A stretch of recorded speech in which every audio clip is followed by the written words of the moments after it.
Gitondo cyiza ndetse n'umunsi mwiza kuri mwese mukomeje kubana natwe, reka nongere mbaye ikaze nanabifuriza gukomeza kugubwa neza ndetse no gukomeza kugira wa gatanu mwiza kuri mwese mukomeje kugenda mukurikira amakuru y'ibiganiro tugenda tugutegurira umunsi ku munsi, gatanu kuri gatanu, ngira ngo ku munsi w'ejo nibwo nakomezaga kugenda ndeba ikiganiro cya Minisitiri w'Ubuzima akaba ari Dr Ngamije Daniel rero avuga byinshi bitandukanye ku birebana n'amasaha yamaze kuba yashyirwaho yo kuba umuntu ari mu rugo, ngo n'amasaha rero akwiye gutera ubwoba buri wese kandi akamenya ko rero niba avuye mu kazi nta handi hantu hamwe agomba guhitira, nk'uko byakomeje kugenda bigaragara ko abantu hari ahandi bagenda bahitira bakarenga ku mabwiriza ashyizweho rero kurwanya icyorezo, ariko rero ari amasaha kuba yarashyizweho nta hantu hamwe rero umuntu ashobora kuba yahitira mu gihe abizi neza ko rero aho yajya hose akarenza ari amasaha ashobora kuba yahura n'ibibazo bikomeye cyane. Ugomba kwirinda kandi ukitwararika ku birebana n'iki cyorezo, nk'uko dukomeza kugenda tubitangaza umunsi ku munsi, ukamenya ko ukwiye gukaraba intoki n'amazi meza n'isabune, ukagira isuku, ukambara agapfukamunwa kameze neza kandi gasa neza,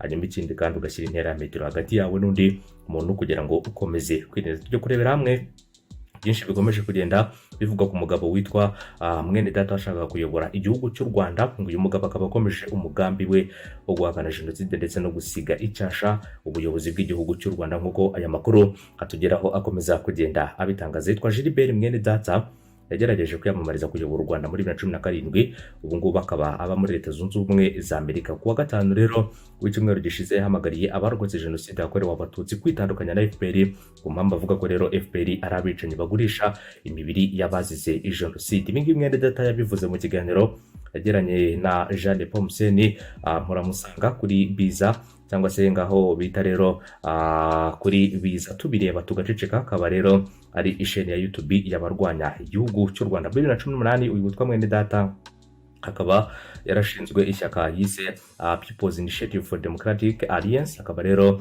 yaravugaga ko agamije gufatanya n'abandi banyarwanda mu kubaka igihugu. Binyuze rero muri ishyaka yatangije ihuriro ryitwa Rwanda Bridge Builders, afatanyije rero n'andi matsinda y'abantu bashyize imbere kurwanya u Rwanda nka Dafroze Nkurwa. Uyu nguyu rero akaba yarahoze ari perezida wa Réseau International des Femmes pour la Démocratique et la Paix, akaba rero ari ihuriro ry'abanyarwanda babahara mu gihugu cy'Ububiligi. Hari kandi ushinzwe diplomasi mu mutwe w'iterabwoba wa RNC witwa Charlotte Mukankusi na Jean Marie Vianney Ndagijimana wabaye minisitiri w'ububanyi n'amahanga wa mbere muri guverinoma y'inzibacyuho, wibye ibihumbi 200 z'amadolari yahawe ngo ajye gufungura za ambasade hanze y'igihugu cy'u Rwanda. Mwenedata rero witse umunyapolitike muri iki kiganiro yabashijwe ku ibaruwa aherutse gusinyaho n'abandi bagize imitwe y'iterabwoba irwanya u Rwanda, yavuga ko rero yahamagarira umuryango mpuzamahanga kumenya akarengane abarokotse jenoside yakorewe abatutsi hano mu gihugu cy'u Rwanda bakorerwa. Ikindi kandi ishyaka rya FPR n'ingabo zayo zahagaritse jenoside yakorewe abatutsi zikabohora u Rwanda, ngiryo rero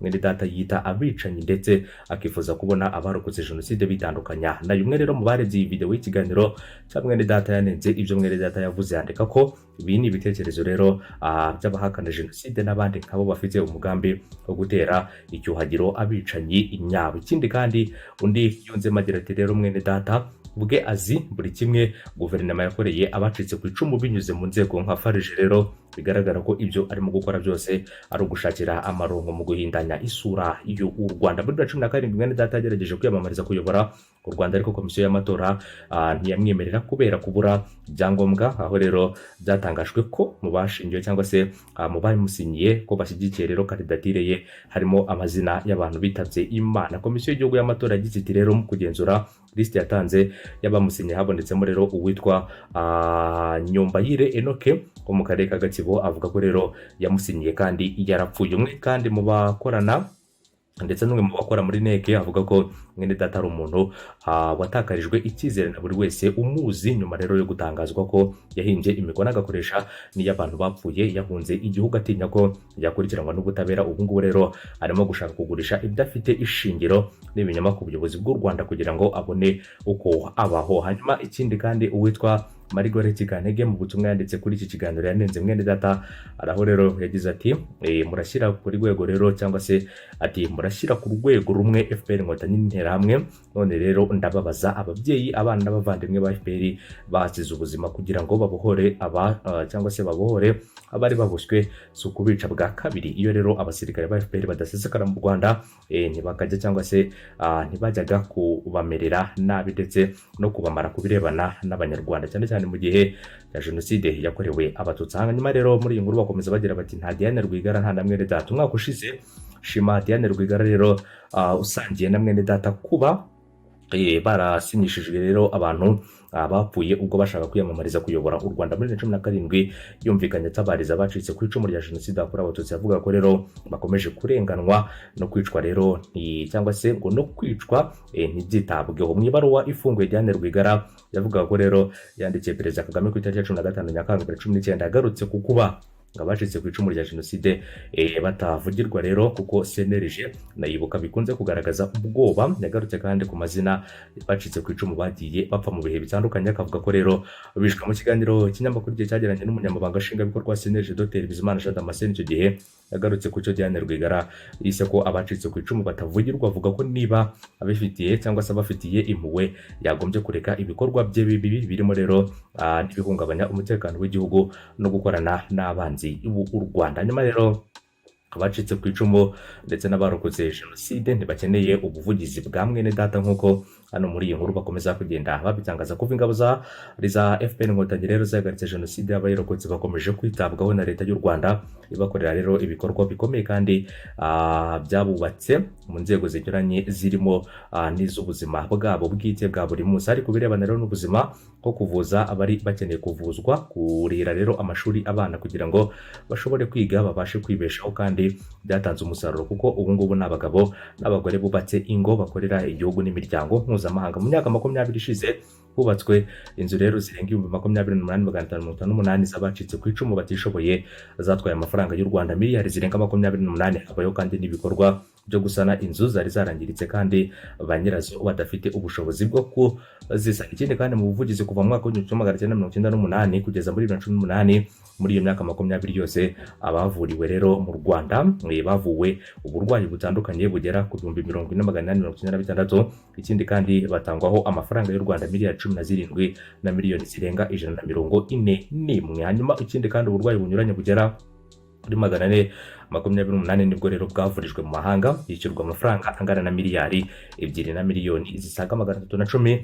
Amafaranga yatanzwe yose akaba ndetse haba mu Rwanda ndetse no mu mahanga angana na miliyari 19 na miliyoni zisaga 452. Hari ibikorwa bidasanzwe umuryango Unity Club uyobowe na Madame Jeannette Kagame uhora ndetse unakora byo kubakira incike z'abacitse ku icumu, ndetse akaba ari incike z'abasaza n'abacecuru bageze mu zabukuru, no kubaha uburyo rero bwo kubaho no kubasazisha cyangwa se kubasazisha neza. Hari izubatswe mu karere ka Huye, Rulindo, Kayonza, Bugesera na Rusizi. Amafaranga y'ingoboka yatanzwe harimo rero nayahawe incike ni miliyari 2 na miliyoni zirenga 261. Hanyuma rero abasaza n'abacecuru b'incike 166 batujwe mu ngo zubatswe cyangwa se zubatswe kijyambere, bakaba bagenerwa ibyangombwa byose bakenera mu buzima, ndetse banahabwa n'umuganga ukurikirana ubuzima bwabo bwa buri munsi. Abahabwa ubufasha muri gahunda ya One Dollar Campaign bagera ku 143. Umwe mu basesenguzi rero agendeye kuri ibi bikorwa avuga ko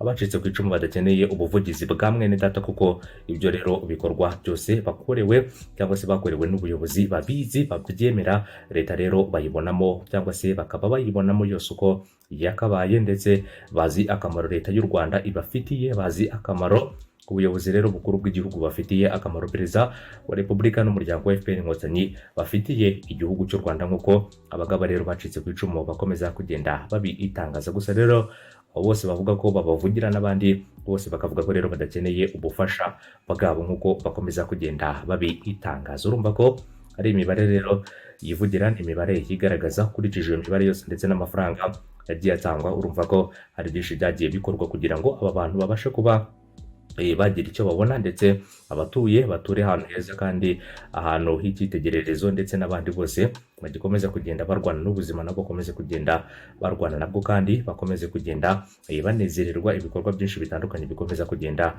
bibakorerwa umunsi ku munsi. Reka rero mbifuriza gukomeza kugubwa neza no gukomeza kunogerwa na gahunda z'amakuru, ibiganiro tugenda tugutegurira umunsi ku munsi, 5 kuri 5. Hanyuma mu kanya tukaba turi buze kuza turebera hamwe n'izindi nkuru zigiye zitandukanye, cyane cyane ku birebana n'ayo makuru yose. Ubwo rero twizere neza ko ibirebana n'uyu Gilbert Mwenedata ndetse rero na byinshi bitandukanye mu byo akomeje kugenda akora, cyane cyane rero umugambi wo guhakana jenoside ndetse no gusiga icyasha ubuyobozi bw'igihugu cy'u Rwanda. Ubwo twizere ko bamwe mu bakurikiye iyi nkuru mwakomeje kugenda mwumva ubutumwa butandukanye ndetse na byinshi bitandukanye mu byo bakomeza kugenda bagaruka. Uyu Mwenedata akaba rero ari mu mujyo umwe na Diane Rwigara. Akaba rero Diane Rwigara urabizi ko ari umukobwa wa Sena Paul Rwigara. Uyu mukobwa rero we akaba nawe ari umwe mu bashatse kwiyamamariza kuyobora igihugu cy'u Rwanda, ariko bikaza kugaragara ko muri sinyatire batanze harimo amakosa agiye atandukanye, cyane cyane ku birebana na komisiyo y'igihugu y'amatora ivuga ko basinyishije abantu batakabaye basinyisha, ndetse harimo n'abantu bagiye bitaba Imana. Ibi ngibi rero bikaba byarakozwe mu rwego rwo gushaka izo sinyatire. Umunsi mwiza kuri mwese, inkuru zacu nakagaruka, ibihe byiza muherereye.